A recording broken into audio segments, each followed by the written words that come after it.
Gloria a Dios, amados hermanos. El Señor sea con cada uno de ustedes, hermanos. Qué bendición, hermanos, que el Señor nos haya concedido, hermanos, la bendición, hermanos, de volver a despertar un día más, hermanos. Y qué mejor para adorarle, para alabarle y para gozarnos en su presencia, siendo hoy el día del Señor. Bendito sea su nombre, hermanos. Debemos seguir adelante con nuestro congreso, hermanos. Somos de Cristo, fortaleciendo nuestra fe, hermanos, en su palabra, pues solamente en su palabra está la fortaleza para que nosotros podamos seguir adelante. Oremos al Señor, hermanos, para que sea su Espíritu en medio de nosotros, hermanos. Amado Dios y Padre eterno, te alabamos y te damos gracias, pues has dispuesto un día, Señor, para que tu pueblo se reúna alrededor del mundo, Señor, para que te alabe, para que te adore, para que te siga fielmente, amado Dios. Sabemos, amado Padre, que a pesar de ser un día en el que nosotros te damos la gloria, Señor, tú eres un Dios tan grande y tan sublime que a pesar de ser tu día, Señor, tú das bendición a tu pueblo. Te damos gracias, amado Padre, y te alabamos, pues nos has dado lo mejor al Cordero Santo. Nos has dado a tu Hijo unigénito para que todo aquel que en él cree no se pierda, mas tenga vida eterna. Te damos gracias, amado Padre, pues al haber sido glorificado el Cordero, también nos has dado un Consolador eterno, aquel que nos fortalece, que nos sostiene, que nos encomienda a la buena obra. Te pido, amado Padre, que en esta mañana gloriosa, Señor, sea tu Espíritu Santo sobre medida, Señor, en cada uno de nosotros, haciéndonos, amado Dios, unas nuevas criaturas en Cristo, fortaleciendo nuestra fe, haciéndonos cual una vasija para tu servicio, Señor. Te pedimos, amado Padre, que no haya distracciones, que la carnalidad que hubiese aún en nuestras vidas, en nuestras mentes y en nuestros corazones, Señor, sea, Señor, desplazada por el poder de tu Espíritu Santo, Señor. Y haya en nosotros, Señor, una necesidad solamente de ese pan que jamás nos volverá a dar hambre, Señor, que es el Cordero Santo. Padre Santo, bendice estos momentos y que todo lo que hagamos, pensemos y meditemos sea para alabanza y gloria de tu santo y bendito nombre. En el nombre de Jesús. Amén y amén. Bendito sea el Señor, hermanos. Vamos a abrir las Sagradas Escrituras en el libro de la Carta a los Romanos, en el capítulo 8, hermanos. El título del sermón del día, hermanos, es Él intercede. Es lo que estaremos hablando hoy, meditando hoy. Y espero, hermanos, que el Señor sea en mi hablar, pero así también sea en sus oídos de cada uno de ustedes, hermanos. Pues es el Señor el que edifica todo para la gloria de su propio nombre, hermanos. Bendito sea el Señor. Vamos a la escritura de Romanos 8. Le vamos a dar lectura desde el versículo 31, hermanos, hasta el versículo 34 para la gloria del Señor. Dice la palabra de nuestro Dios de esta forma, hermanos. ¿Qué pues diremos a esto? Si Dios es por nosotros, ¿quién contra nosotros? El que no escatimó ni a su propio Hijo, sino que lo entregó por todos nosotros, ¿cómo no nos dará también con él todas las cosas? ¿Quién acusará a los escogidos de Dios? Dios es el que justifica. ¿Quién es el que condenará? Cristo es el que murió, más aún el que también resucitó, el que está además a la diestra de Dios, el que también intercede por nosotros. Bendito sea el Señor, hermanos.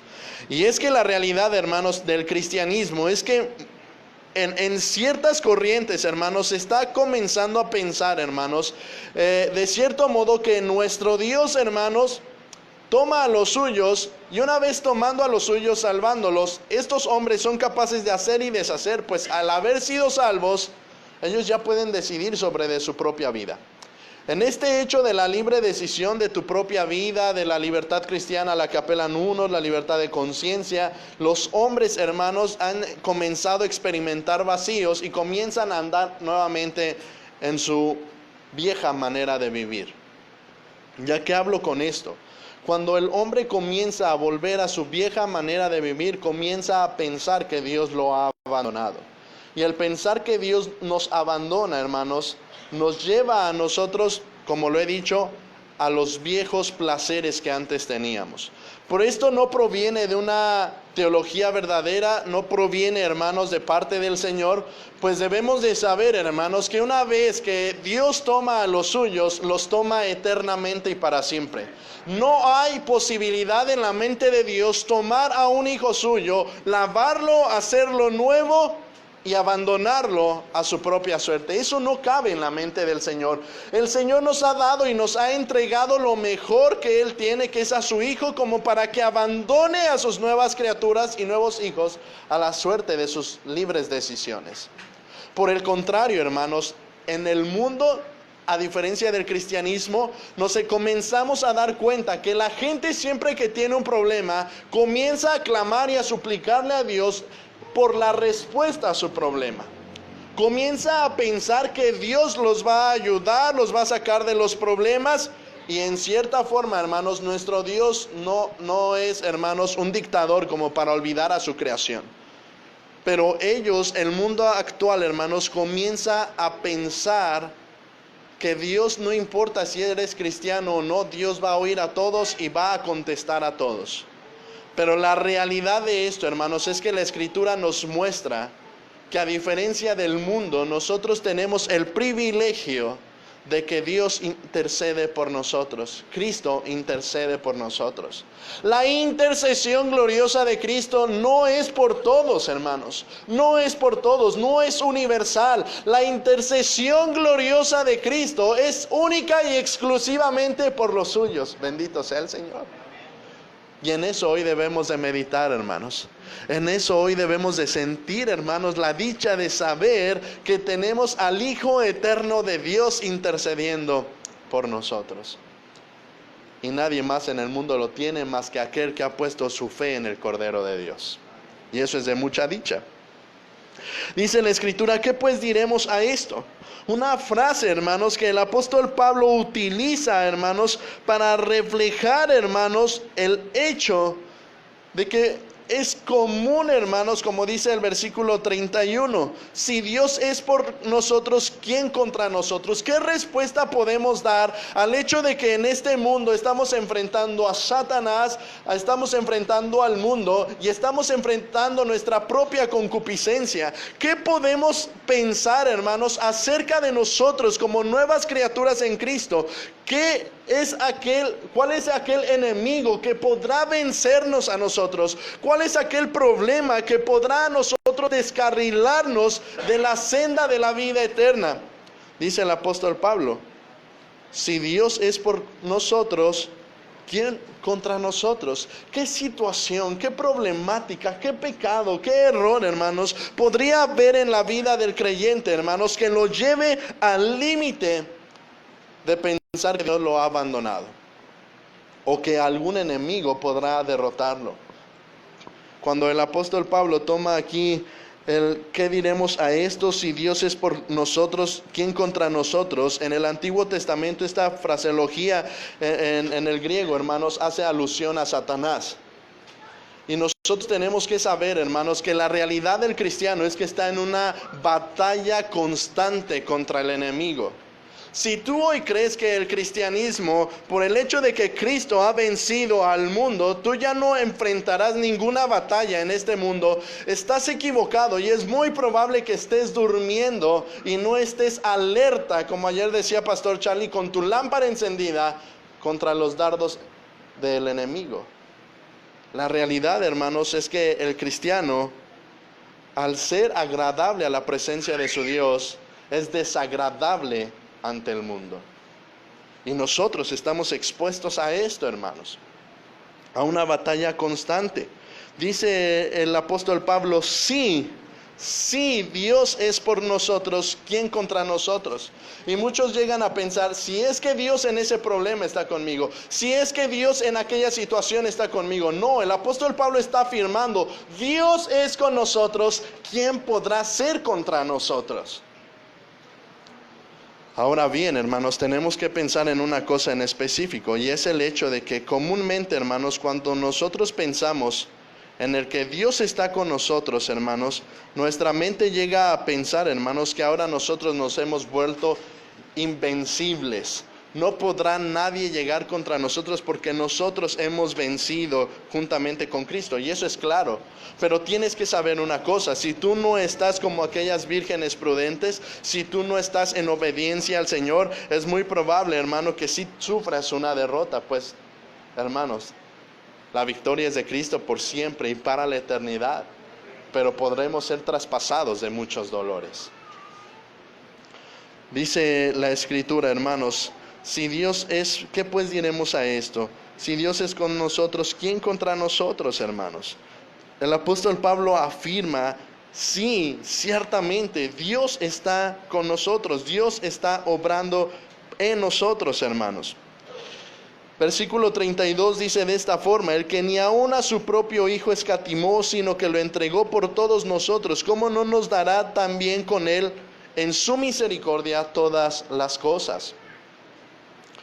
Muchas veces nosotros nos sentimos fortalecidos, hermanos. Como decía Pastor Charlie el día de ayer cuando predicaba acerca de en qué confías. Muchas veces el cristiano se siente fortalecido por la bondad del Señor, digamos en el cierto punto de que Él tiene que ser bueno conmigo. O el cristiano muchas veces se siente fortalecido por el hecho de soy un buen religioso y Dios tiene que contestar a mi religiosidad. Pero la realidad, hermanos, de que Dios está por nosotros y está con nosotros, no es por el hecho de quién eres tú, no es por el hecho de qué es lo que has hecho tú, no es por el hecho de lo que hoy tú haces aquí, sino es por el hecho de que Él entregó a su propio Hijo por nosotros. Y la fidelidad es respecto de la obra expiatoria de Cristo en la cruz. Por eso nosotros podemos estar completamente seguros de que Dios es con nosotros. Dios es con nosotros, pues ha dado la evidencia máxima del amor por cada uno de nosotros. Muchos dirían, pero ¿cómo sabemos que lo ama? Que nos ama, es evidente. Juan capítulo 3 versículo 16, que todos lo sabemos de memoria, nos muestra esa evidencia. De tal manera amó Dios, de tal manera lo ha hecho, que ha entregado a su Hijo. Pero la razón de esto, hermanos, es que el Señor dice de esta forma: Él no escatimó a su propio Hijo, no quiso reservarlo para sí mismo, sino que Él lo entregó para que tomara de forma sustitutoria nuestro lugar.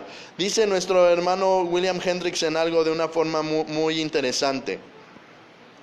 Él, la palabra Él, ni aun su propio Hijo escatimó, sino que lo entregó, profundiza el sentimiento implícito de que Él envió a su Hijo. Él entregó a su propio Hijo. Es una palabra vívida, es una palabra que expresa el amor completo que tú puedes tener por tu propio Hijo. No entregó al hijo de alguien más, no buscó muchos hijos, entregó a su único y propio Hijo. Esto expresa, hermanos, que tenía un inconmensurable amor por su Hijo. Es imposible, hermanos, que nosotros podamos imaginarnos un juez, hermanos, que no escatime, hermanos, castigar a un vicioso criminal, sino que, hermanos, cuando nosotros nos imaginamos un juez, el más justo, sabemos que siempre dictaminará la sentencia más severa contra él. Y en el caso de Jesús, hermanos, cuando da a su Hijo, dictamina la sentencia más grande contra su propio Hijo. Entonces debes imaginarte el amor que ahora tiene por los suyos. Si el Padre dio a su Hijo, imagina el amor que también tiene por los suyos. Pero no es un amor, hermanos, ¿cómo explicarlo? El decir lo que te ama por lo grandioso que tú eres. Es un amor, hermanos, por lo grandioso de la obra de su Hijo en la cruz.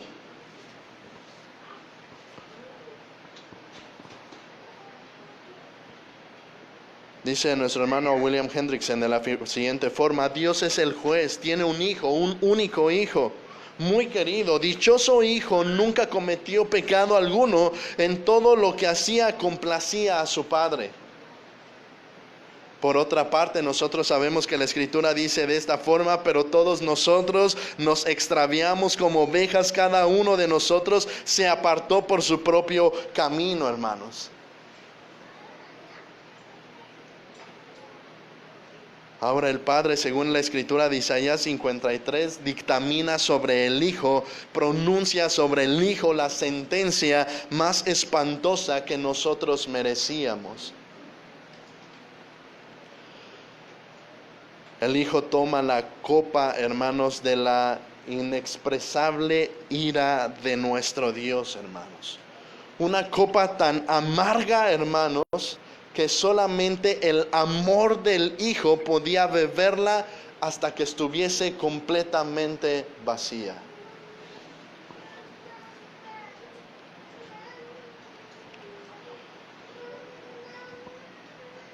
Tenemos un ejemplo, hermanos, de una profecía. Pues ayer estábamos hablando y decíamos que en Génesis, hermanos, hay profecías acerca del Señor Jesús.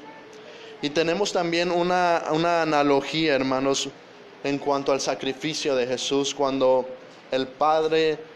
Dios le pide a Abraham, a Isaac, hermanos, y dice Génesis 22, tú, Abraham, no me rehusaste tu hijo, tu único hijo, y sin en cambio Romanos 8:32 dice, él no escatimó a su propio hijo. Y yo les decía el día de ayer, hermanos, Dios jamás ordena algo sin que él mismo ya lo haya ejecutado.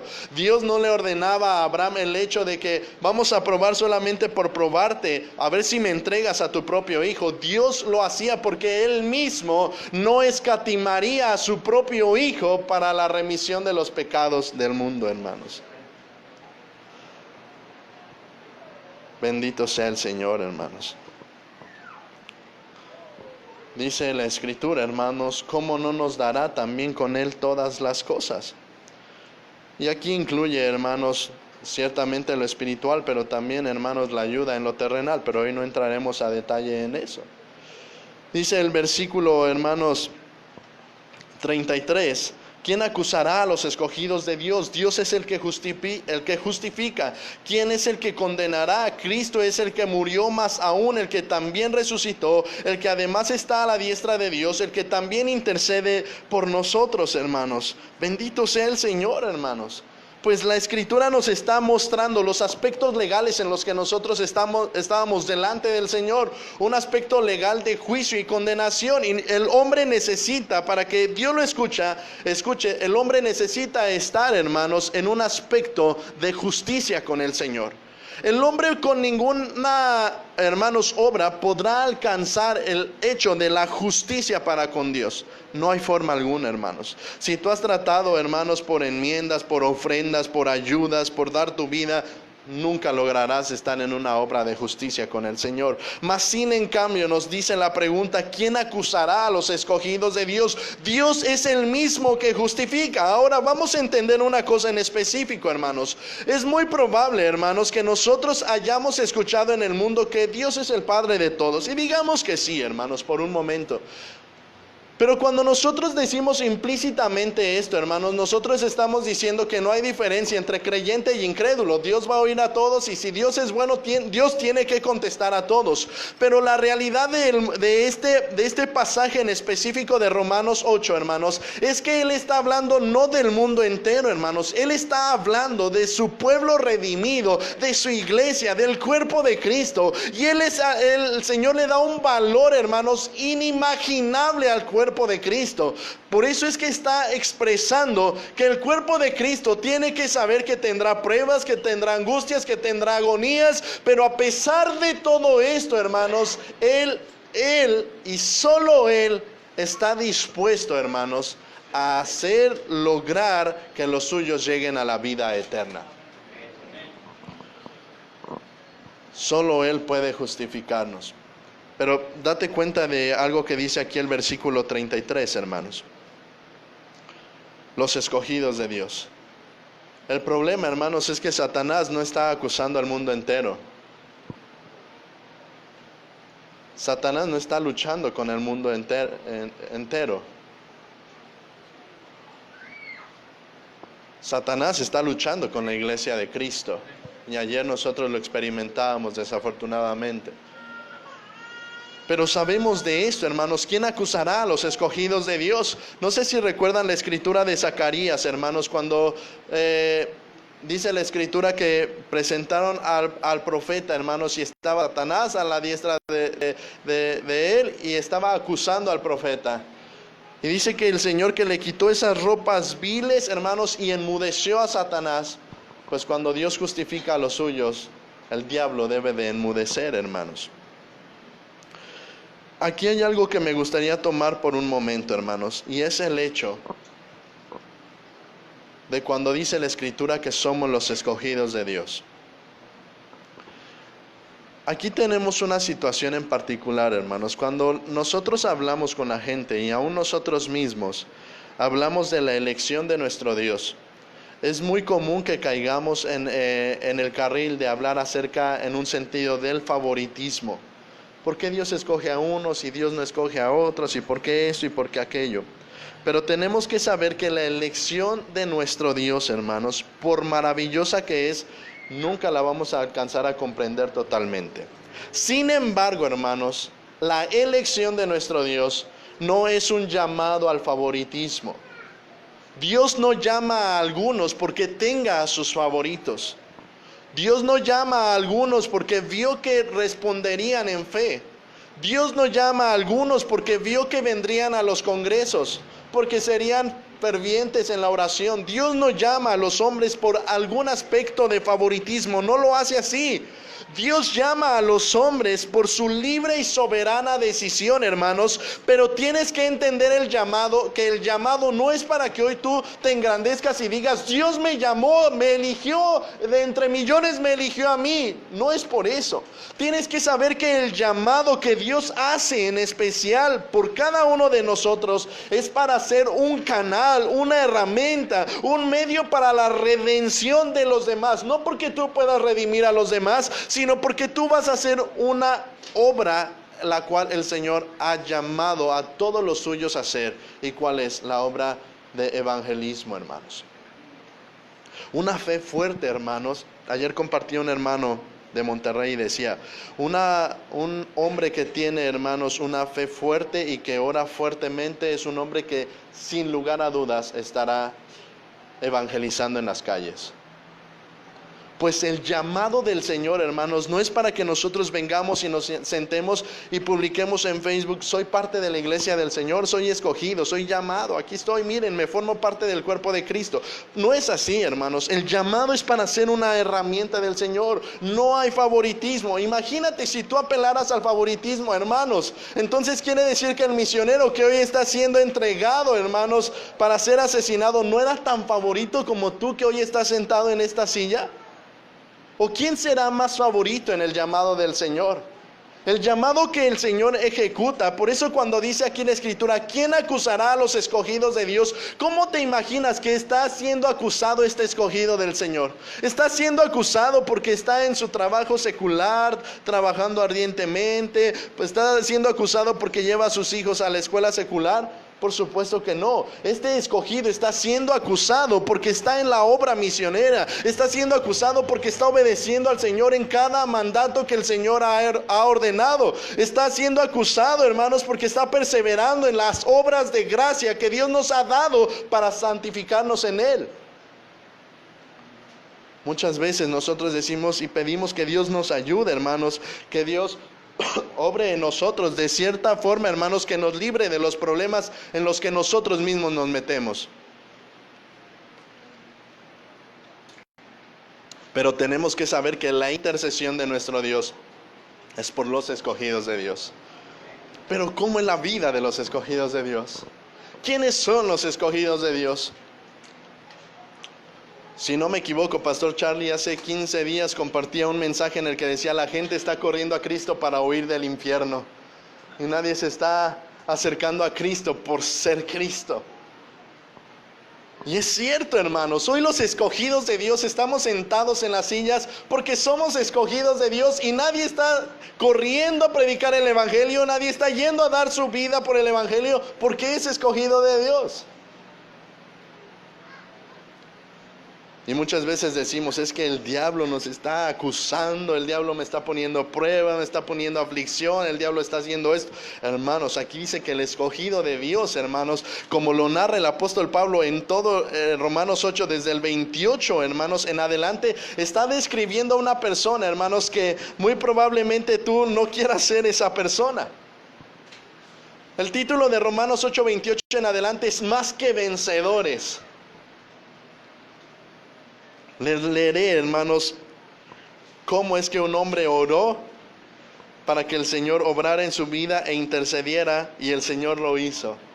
Y cuando acabemos de leer esto, es muy probable que tú digas que yo no esperaría esa respuesta de parte del Señor. Ustedes van a entender quién es este hombre. Este gran puritano nació el mismo año que los padres peregrinos desembarcaron en Plymouth. Su hogar fue en Slough, cerca de Bedford, Inglaterra. Su padre era hojalatero y él aprendió el mismo oficio.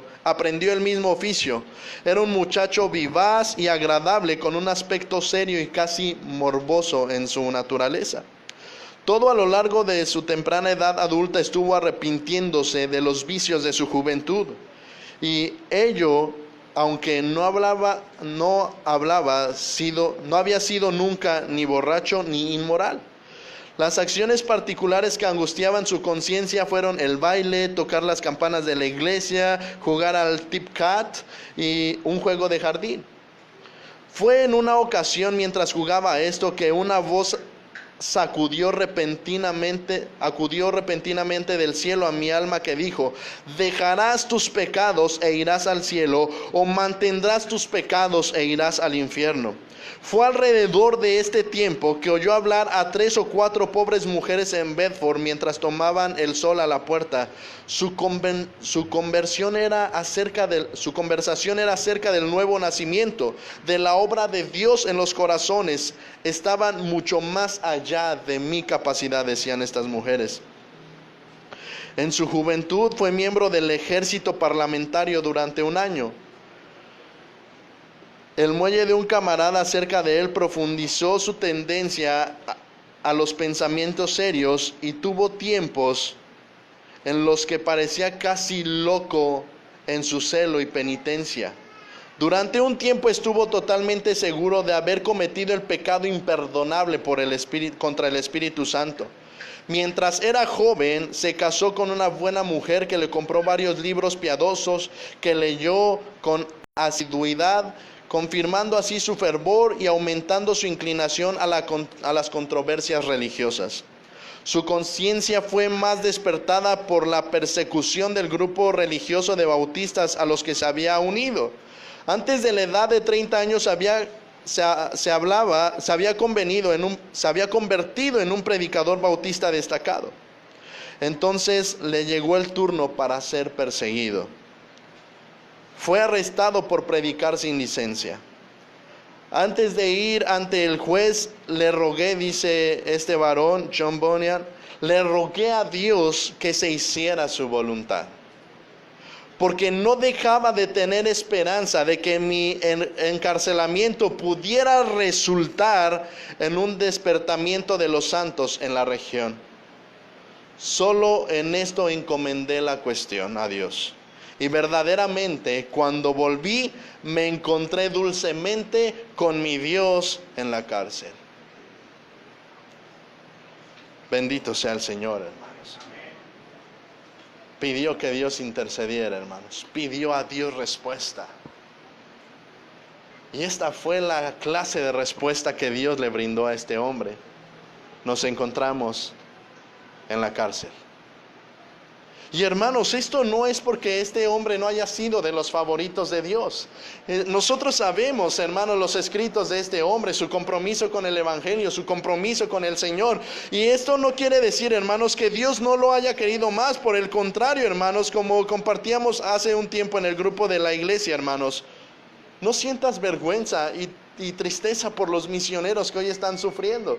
Debes sentir tristeza y vergüenza por el hecho de que tú estás sentado en este lugar y no estás padeciendo. Dios intercede por nosotros, Dios está con nosotros, Dios es por nosotros. Pero cuando el apóstol Pablo está refiriéndose a esto, hermanos, está motivando a que tengas esperanza de la vida eterna. Porque eres escogido de Dios, porque eres llamado de Dios, porque Dios es el que justifica. ¿Y quién podrá condenar a los escogidos de Dios si Dios es el mismo que enmudece a Satanás cuando Satanás quiere, hermanos, levantar una blasfemia contra nosotros?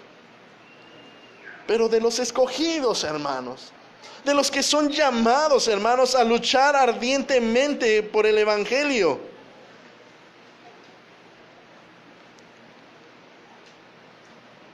Nosotros, hermanos, tenemos que luchar ardientemente, pues Dios es digno, hermanos, de que nosotros luchemos. Pues Él no escatimó a su Hijo. ¿Por qué escatimas tu vida? ¿Por qué la quieres dar en medida? ¿Por qué la quieres dar solamente 3/4 del día, hermanos? Cuando Él lo ha dado todo por nosotros. Versículo 33 y 34, hermanos, dice de esta forma: ¿quién presentará algún cargo contra los escogidos de Dios? Es Dios quien justifica. ¿Quién es el que condena? Cristo Jesús es el que murió, aún más el que fue resucitado de entre los muertos, el que está a la diestra de Dios, el que también intercede por nosotros. Bendito sea el Señor, hermanos. Y la realidad de esto, hermanos, es que tenemos que enamorarnos del hecho, hermanos, de que sí, Jesús murió por nosotros, pero eso, hermanos, es la parte de agonía, hermanos, del sacrificio de Jesús. Tenemos que también ser cautivados por el hecho, hermanos, de que dice esta escritura: aún más, sucedió algo más, hermanos. Jesús no solamente murió y pagó por nuestros pecados, sucedió algo más, hermanos, que motiva a cada uno de los hombres a ir en pos de Cristo y tomar su cruz. ¿Y qué fue esto? ¿Qué fue esto más que sucedió? Que resucitó de entre los muertos. Jesús resucitó, hermanos, de entre los muertos. Él resucitó, hermanos, de entre los muertos. Esto debe de exaltar nuestros corazones.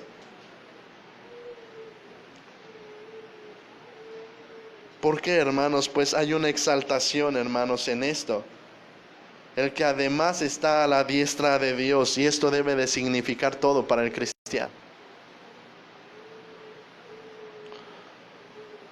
Muchas veces, hermanos, nosotros estamos teniendo más temor de lo que pueda venir a nuestras vidas por el hecho de ser cristianos, en lugar de estar pensando en todo lo que deberíamos de estar entregando a nuestro Dios por el hecho de ser cristianos. Tenemos temor de que Dios no nos vaya a oír, tenemos temor de que Dios no nos vaya a dar alimento, tenemos temor de que Dios no nos vaya a dar un techo, de que no nos vaya a dar una casa para dormir, para proteger a nuestros hijos. Tenemos temor de todo tipo de aspectos, pero no nos damos cuenta de que el apóstol Pablo está diciendo: ¿cómo no nos dará todas las cosas? Si nos dio a su Hijo, hermanos, ¿cómo no nos dará con Él juntamente todas las cosas? ¿Por qué puede dárnoslas? Él puede dárnoslas por el hecho, hermanos, de que el Padre se complació en su muerte, de que el Padre se agradó en la muerte del Cordero. Y dice que ahora el Hijo está exaltado a la diestra de Dios. Y esto simboliza el honor, el poder, la autoridad que el Padre ha otorgado a Él como recompensa por su obra mediadora plenamente lograda, hermanos. Hermanos, esto es un hecho, hermanos, que debemos de meditar hoy en día. La obra de Cristo está plenamente lograda. Está completamente lograda, hermanos. No tienes por qué tener temor alguno, hermanos. Si alguien buscase culpar a los escogidos de Dios, hermanos, si alguien quisiere culparlos, si alguien quisiere poner contra de ellos a nuestro Dios, hermanos, ¿quién puede? No hay nada, hermanos, que pueda desbancarnos del amor de Dios. Ayer me gustaba algo que hablaba Pastor Charlie de aquí mismo de Romanos, y decía: es que Él intercede ahora por nosotros. Y es que, hermanos, esto es el clímax de Romanos 8. Él intercede, hermanos. Y hay algo que me gusta en particular de algunos autores que dicen: Jesús tiene el poder para salvarnos, pero cuando se habla de que Él intercede por nosotros, es que Él tiene la voluntad para salvarnos. Él tiene la voluntad, hermanos. Jesús tiene el poder para salvarnos, pero nace de Él también la voluntad para salvar a los suyos. No debes de sentir, hermano, que estás solo en esta guerra. No debes de sentir temor, hermanos, porque vayas a ir a la cárcel por haber predicado el evangelio sin licencia en el centro de Guadalajara. No debes de tener temor alguno, hermanos, pues Cristo está intercediendo por nosotros para salvarnos. Decía Pastor Charlie, no está ahí hincado suplicándole al Padre, no. ¿En qué posición está ahora Cristo junto al Padre? Está, hermanos, coronado de gloria, de honor, de poder, de autoridad. Y no podemos imaginarnos, hermanos, que Él está tirado suplicando. No, Él está como el rey que es, diciéndole al Padre, Padre, te has complacido en el sacrificio que yo he hecho. Y muchos nos dicen, hermanos, en el Evangelio, Jesús imploraba esto al Padre, Padre, que donde yo estoy, ellos también estén. Y esa es la intercesión gloriosa de Cristo, hermanos, pues Él ha dicho que todos los que el Padre le ha dado, hermanos, ninguno, hermanos, será quitado de su mano. Entonces tú puedes estar completamente seguro que si hoy tú vives como un escogido de Dios, hermanos, nada podrá apartarte del amor del Padre que es en Cristo Jesús, Señor nuestro. Nada, hermanos. Tenemos al Rey de nuestro lado. Tenemos a el Cordero Santo.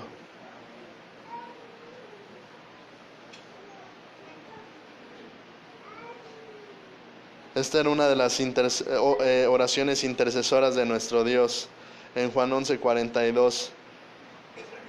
Cuando el Hijo le dice al Padre, yo sabía que siempre me oyes. Hermano, tienes que estar seguro de eso. Tienes que estar seguro de eso.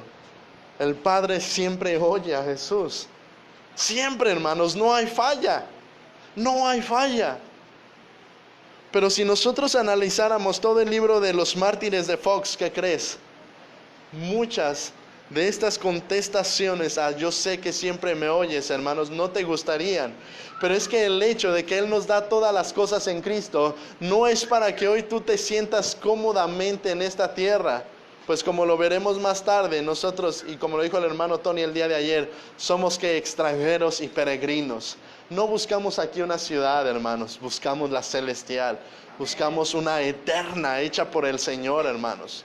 Pero quien busque esa ciudad, quien busque esa patria, hermanos, en esta tierra sabe que ha venido, hermanos, para ser un misionero. En esta tierra sabe que cuando el Señor habla del llamado, de la elección, hermanos, es porque Él en el Antiguo Testamento, cuando tomaba un instrumento, era para Él utilizarlo para su gloria. Y en el Nuevo Testamento, hermanos, nos dice que el Señor, si el Señor te ha tomado a ti, amada hermana y hermano, es para usarlo para su gloria. Podríamos seguir adelante, hermanos, con el versículo 35. ¿Quién nos separará del amor de Cristo? Tribulación, angustia, persecución, hambre o desnudez o peligro o espada. No, hermanos. De la misma forma que Pedro cuando iba para escapar, hermanos, y lo encuentra al Señor al final, hermano, le dice, Pedro, ¿a dónde vas? Maestro, ¿a dónde vas? A ser crucificado nuevamente. Así nosotros, hermanos. De la misma forma, ¿a dónde va? Le preguntamos al Maestro cada día, Maestro, ¿a dónde vas? Y esta es la respuesta que nos dará el Maestro cada día de nuestras vidas, a ser crucificado nuevamente. Y no se refiere a Él, se refiere a ti y a mí. Pero tenemos todo, hermanos, tenemos todo.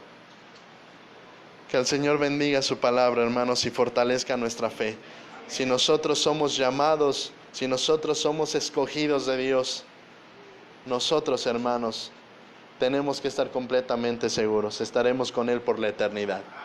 Bendito sea el Señor, hermanos. Oremos a nuestro Dios. Bendito Padre, te damos gracias por tu palabra. Te damos gracias por tu Hijo, pues sabemos que Él intercede por nosotros. No, Señor, como quien carece de autoridad, sino como aquel que tú siempre oyes, Señor. Te damos gracias, amado Padre, pues sabemos que nada nos puede apartar de ti, pues tenemos a Cristo, y teniéndolo a Él lo tenemos todo. Padre, te pido que bendigas el corazón de mis hermanos, mi corazón también, Señor, y que podamos entender que si hemos sido llamados para servir y no para ser servidos. Bendice a tu iglesia, amado Padre, y que todos y cada uno de nosotros seamos formados en el carácter, en la estatura, en la humildad y en el amor de Cristo. Te damos gracias, Padre, en el nombre de Jesús. Amén y amén. Dios les guarde, hermanos.